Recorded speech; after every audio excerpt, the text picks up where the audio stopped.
Hello friends, स्वागत है आपका आकाश जे 2M चैनल पे। आज की हम बात करेंगे एनएसपी स्कॉलरशिप में जो लास्ट डेट है वो डेट एक्सटेंड होगा या नहीं। पहले टॉपिक में बात करेंगे। दूसरे टॉपिक में बात करेंगे जिन बच्चों का नो स्कीम की प्रॉब्लम शो कर रहा है। काफी बच्चों का देख लीजिए जो प्रॉब्लम है नो स्कीम अवेलेबल ऐसे शो करता है, तो बच्चे फॉर्म अप्लाई नहीं कर पा रहे हैं। तो उसके लिए क्या सॉल्यूशन है, मैं कहीं पिछले कई वीडियो बता रखा है लाइव प्रूफ करके। इस वीडियो में आपको बताऊंगा क्या आप गलती कर रहे हैं, उसको कैसे आप सॉल्व कर सकते हैं। दूसरी बात करेंगे, काफी बच्चों का जो फॉर्म है वो रिजेक्ट हो रहा है डिस्ट्रिक्ट नोडल ऑफिसर से, मिनिस्ट्री से और यहाँ पे आपका स्टेट ऑफिसर से। रिजेक्ट भी हो रहा है और डिफेक्ट भी हो रहा है। और रिजेक्ट डिफेक्ट क्यों हो रहा है, उसके क्या कारण हो सकते, कैसे आप फॉर्म को सुधार सकते हैं, वो सारे टॉपिक के बारे में बात करने वाले हैं। वीडियो कंप्लीट देखना, वीडियो पसंद हो लाइक कीजिएगा, अपने फ्रेंड को भी शेयर कीजिएगा और चैनल को सब्सक्राइब जरूर कीजिएगा। चलिए स्टार्ट करते हैं। सबसे पहले हम बात करते हैं जो बच्चों के फॉर्म जो डिफेक्ट हो रहे हैं, रिजेक्ट हो रहे हैं, क्यों कारण हो रहे हैं। देख लीजिए, काफी बच्चों का जो प्रॉब्लम ही है कि उनका डिफेक्ट हो रहा है।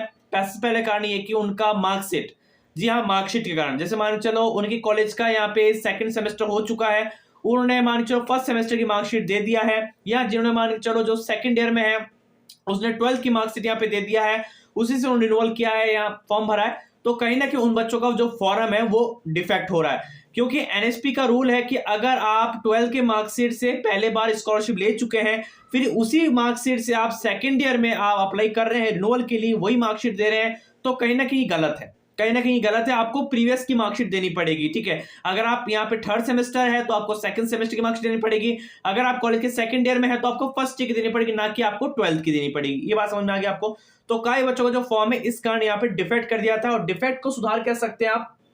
आपको अपना जो भी एप्लीकेशन है उसको आपको लॉगिन करना है। सपोज आपका रिन्यूअल एप्लीकेशन है उसको आपको यहाँ पे लॉगिन कर लेना है। चलो मैं फॉर्म को लॉगिन करके आपको दिखाता हूँ, फिर कहाँ पे ऑप्शन आएगा कैसे आप उसको सुधार सकते हैं। ठीक है, तो मैंने यहाँ पे लॉगिन कर लिया अपने फॉर्म को, मेरा फॉर्म लॉगिन हो रहा है, तो लॉगिन होने देते हैं। लॉगिन हो चुका है, देखिए मेरा फॉर्म यहाँ पे लॉगिन हो चुका है। उसके बाद आपका क्या आ जाएगा, यहाँ पे लिखा आ जाएगा, यहाँ पे नोटिस आएगा आपका डिफेक्ट किस कारण से हुआ है। अगर आपका डिफेक्ट मार्कशीट के कारण से हुआ है, जिसके भी कारण से होगा, यहाँ पर लिखा हुआ आ जाएगा डिफेक्टेड। आपको अप्लाई फॉर रिन्यूअल पे जैसे आप यहाँ पे क्लिक करेंगे आपको अपना फॉर्म सुधारने का मौका मिल जाएगा। आपका जो भी मिस्टेक है, आपकी परसेंटेज मिस्टेक है या आपका चलो जो भी डॉक्यूमेंट मिस्टेक है, उसको आप सुधार के उसको एडिट कर सकते हैं और नए से फिर डॉक्यूमेंट्स को अपलोड कर सकते हैं। तभी जाके आपका जो डिस्ट्रिक्ट ऑफिसर है, मिनिस्ट्री है, इसने आपका फॉर्म वेरीफाई कर पाएगा। ये सब ऑल स्कीम के जिनका फॉर्म डिफेक्ट हो चुका है, और जिन भाइयों का फॉर्म रिजेक्ट हो चुका है वो इस बार कुछ भी नहीं कर सकता। रिजेक्ट का मतलब, रिजेक्ट बहुत ही रेयर केस में होता है। रिजेक्ट तभी होता है यहाँ तो आपने बहुत बड़ी मिस्टेक कर दी है, सपोज है बहुत ही बड़ा ब्लंडर आपने कर दिया, ठीक है, तभी फॉर्म रिजेक्ट होता है। नहीं तो फॉर्म रिजेक्ट नहीं, फॉर्म को अधिकतर डिफेक्ट कर दिया था, आपको सुधारने का मौका दिया जाता है। तो ये ध्यान रखिए, इसको सुधार लीजिएगा जल्दी जल्दी। अब बात करता हूं मैं यहाँ पे कि सर एनएसपी की डेट बढ़ेगी या नहीं बढ़ेगी, और जो नो स्कीम की प्रॉब्लम आ रहा है उसको हम क्या सॉल्व करते हैं। देखिए सबसे पहले मैं नो स्कीम की प्रॉब्लम सॉल्व बताता हूं कैसे करेंगे आप। नो स्कीम में जो प्रॉब्लम है ना वो कैसे, तो बता रहा हूं मैं, जो डिपार्टमेंट ऑफ हायर एजुकेशन है, जो सेंट्रल स्कीम में जो बच्चे हैं वो अप्लाई करना चाहते हैं तो उनका नो स्कीम अवेलेबल शो करता है। तो भाई सेंट्रल स्कीम में एक रूल है कि अगर आपका बोर्ड की मेरिट लिस्ट में अगर आपका नाम आ जाए, किसमें, बोर्ड की मेरिट लिस्ट में, अगर आप जैसे सपोज आप राजस्थान में, राजस्थान की एक मेरिट लिस्ट जारी होती है सेंट्रल स्कीम में जब आप क्लास 12 पास आउट हो जाते हैं, अगर आपने उसमें नाम है आपका तभी आप इस फॉर्म को अप्लाई कर सकते हैं, अन्यथा दूसरा बंदा इस फॉर्म को अप्लाई नहीं कर सकता है। ठीक है, ये बात समझ में आ गया। तभी आपको पैसा मिलेगा, तभी जो प्रॉब्लम है नो स्कीम जो प्रॉब्लम वो आपकी सॉल्व हो जाएगी।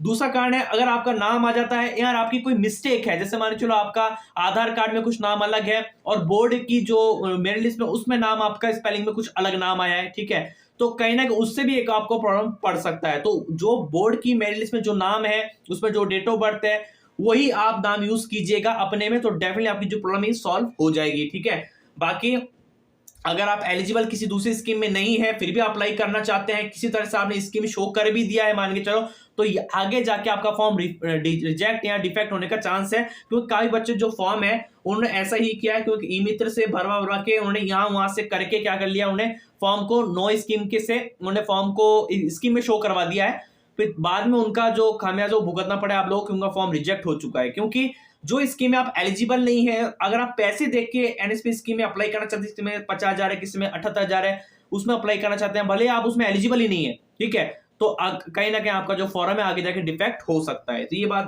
ध्यान रखिएगा। आगे बात करता हूं मैं यहाँ पे कि सर लास्ट डेट बढ़ेगी नहीं बढ़ेगी, तो देखिए प्री मैट्रिक की डेट यहाँ पे ऑलरेडी क्लोज हो चुका है आपका 15/11 को। अभी आपकी पोस्ट मैट्रिक डेट बढ़ी थी 1 महीने तक, डेट बढ़ी थी 31 तारीख तक, ठीक है। अब बच्चों के मन में सवाल ये है कि उनका रिजल्ट अभी तक नहीं आया या सेशन उनका लेट चला था, कोई ना कोई प्रोसेस उनका रह गया है, तो डेट वो बढ़ाना चाहते हैं। तो इस बार मुश्किल है कि अब आपकी डेट बढ़े, क्योंकि इस बार जो एनएसपी की जो फॉर्म है ना, वो आपका देख लीजिए 22 जुलाई से आपका फॉर्म स्टार्ट हो चुका था। कब हुआ था? 22 जुलाई से आपका फॉर्म स्टार्ट हो चुका था। तो जितना ही पॉसिबिलिटी है कि ये आपकी लास्ट डेट रह सकता है। अगर आपने अभी तक फॉर्म अप्लाई नहीं किया तो फॉर्म अप्लाई कीजिएगा। अगर हम इससे पिछले साल की बात करें, लास्ट डे की बात करें, लास्ट डे की जो डेट थी पोस्ट मैट्रिक का ऑल स्कीम वाइज, वो 20 जनवरी तक बढ़ा दिया गया था। जी हाँ, 20 जनवरी तक बढ़ा दिया गया था। होपफुली चांस है कि आपका 50-50% चांस है कि आपकी डेट बढ़ भी सकती है, 20 दिन के लिए और एक्सटेंड कर दिया जाए। होपफुली चांस ये भी है किसी एक स्कीम या किसी 2-3 स्कीम में डेट को यहाँ पे एक्सटेंड ना करे और बाकी स्कीम एक्सटेंड कर दे। जैसा हमें बहुत सारी स्कीमें देखने को मिला था, जैसा मिनिस्ट्री ऑफ माइनॉरिटी में पोस्ट मैट्रिक स्कीम बात करें जिसका 30/11 क्लोज हो गया था और बाकी स्कीम की डेट को यहाँ पे एक्सटेंड कर दिया था। तो चांस ये है कि किसी स्कीम का डेट को बढ़ा दिया जाए और किसी स्कीम का डेट यहाँ पे परमानेंट क्लोज कर दिया जाए।